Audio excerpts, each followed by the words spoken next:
Pag nakailang subo ng kanin, ayaw na. Sasakit na ang tiyan mo. Aba, ang galing ah. Pag sila kain. Kunti Tawa naman pa kain. yan.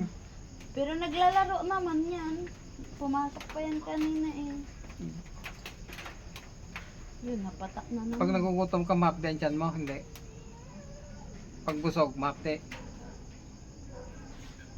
Hindi naman. Kasi kung mahapde, ulcer. Oo Pagka nga. ganyan. Kapag nalipasan ng gutom.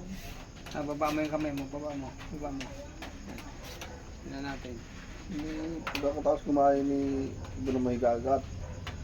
Po. Hindi pa natutunawan ni. Takbo, pagkakain, sige. Hindi na sakit ang tagiliran mo. Hindi. Sakit dito. Kanan. Nasakit dito. Naku. Ito muna. Ganyan mo ang kamay mo sa kabila. Hindi. Ganyan mo yan. Ganyan mo. Hindi pa ka.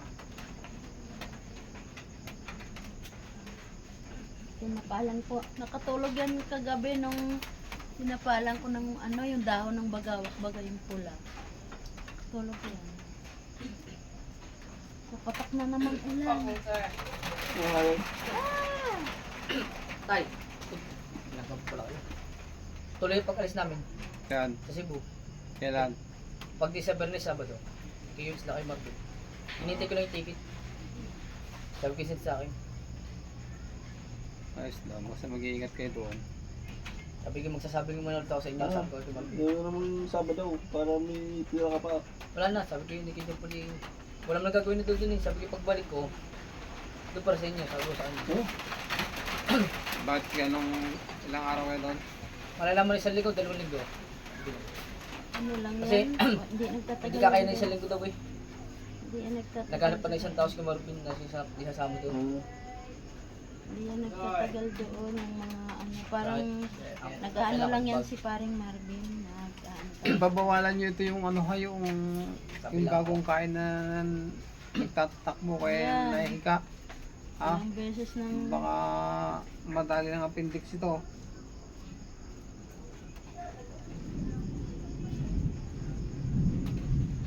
Ulit. Kasama nyo dun sa...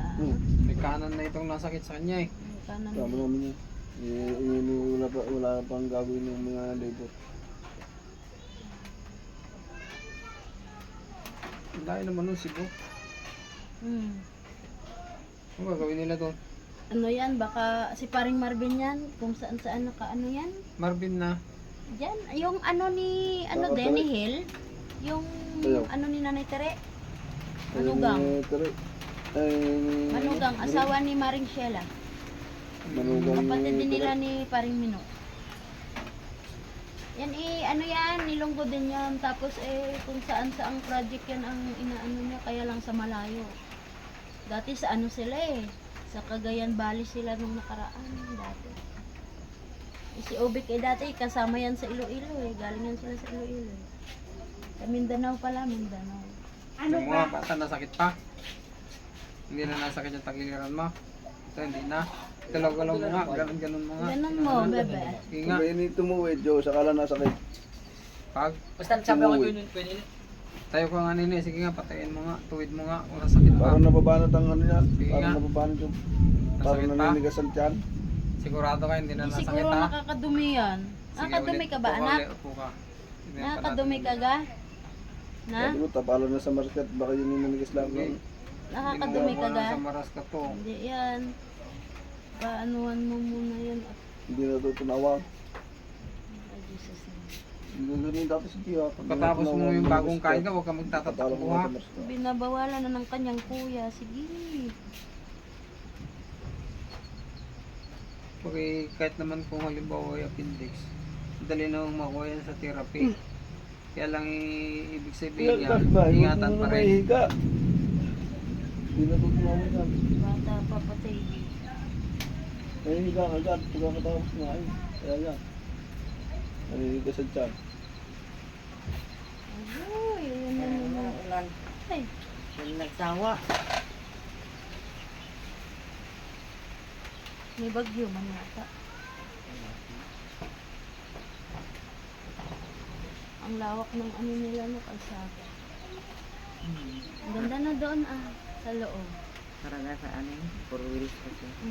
Mayroon na naka... Ako po. Pati siguro ito pa elementary.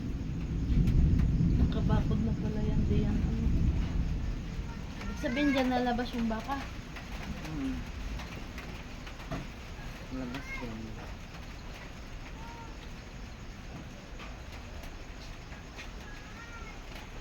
Ilang taon na ba ito? Ipipito na yan sa January po. Ito? Ano yan ngayon? Ipipito pa lang yan sa January po. Yung isa matakaw yun kahit sa bahay. Malupit pa naman ang teacher niya, grade 1. Si Mary, sadyang ano yun. Ay, grade 1 pa lang ito. Oo. Malupit ang teacher niyan. Akala nila grade 2, grade 3 na yan. Sa laki ng... Ano, oo nga. Malupit ang teacher niya yan. Stricta mo siya ng teacher niya. Pero yung teacher talaga ng mga ari, si Ma'am Jane. Yung ba na talaga mga Siya bata lang na- talaga yung pinahawak. Kaklase yan ang anak ni Puri. Oo, tsaka ni ano, Mga- Mga bata ngayon yung mabilis ano, lumaki. ni... Si kay Eva Baga yata, kaklase din. Yan. Saka yung doon yung ano Oo. doon. Yung mga Maraming- apat yung tatlo yan silang ano, apat yan silang batang binabantayan ko sa feeding, mga ayaw kumain. Yung anak ni Pugoy, magaling. Pag binigyan ko ng pagkain, sasabi niya nagugula, ayaw ko nito. O sige, sabaw ka lang. Huwag mo nang kainin niya. Kung ayaw mo, huwag mo kainin. Yung isa sabi, ginaganan yung imbotedong ano gato nanay, kainin at manok yan. Palibasa nakabalot sa ano Yung butido na yun, ano yan, giniling na karne talaga yun. Tapos, kaso lang, ang masama, hinahaluan ng kalabasa. Pero masarap. Dinudurog ko yung kalabasa mo. Hindi Ilalaga naman nalata yung kalabas. Opo, masarap yung mga bata. Masarap naman. Ano mga bata, Ang bata isansan kahit sabaw yun sa bahay. Siya yung nahuli sa Kailan pa ito lamesa. nagkakaganito? Nung kahapon yata ng Jeffrey. Parang nung isang araw, nung hindi siya pumasok nung Monday. Lunes. Ano na ba ngayon? Tapos lang yun, ah. Nung linggo, Linggo pa ito. Di tatlong araw na ngayon. Biyernes, pumasok ba siya ng Biyernes? Wala naman siya diyang pasok ng Biyernes. Holiday pala. Ay hindi, Holiday holiday ang pala. Webes pala. Hindi, Holiday sa ang Monday. Webes. Biyernes sa may Biyernes pasok. hindi siya pumasok pala. Biyernes. Kaya nagdubuti din kami nung Biyernes. Hindi siya pumasok nung Basta ang kukulo yan, pagkakatapos kumain, hindi pa natutunawan. Kaya yan, ano yung maganda. Ang appendix itong dinadaing na nito eh. Ang nangyari sa akin yan, saka pag tumatakbo sila, dahil matapos naman feeding, walang tatakbo, lakad.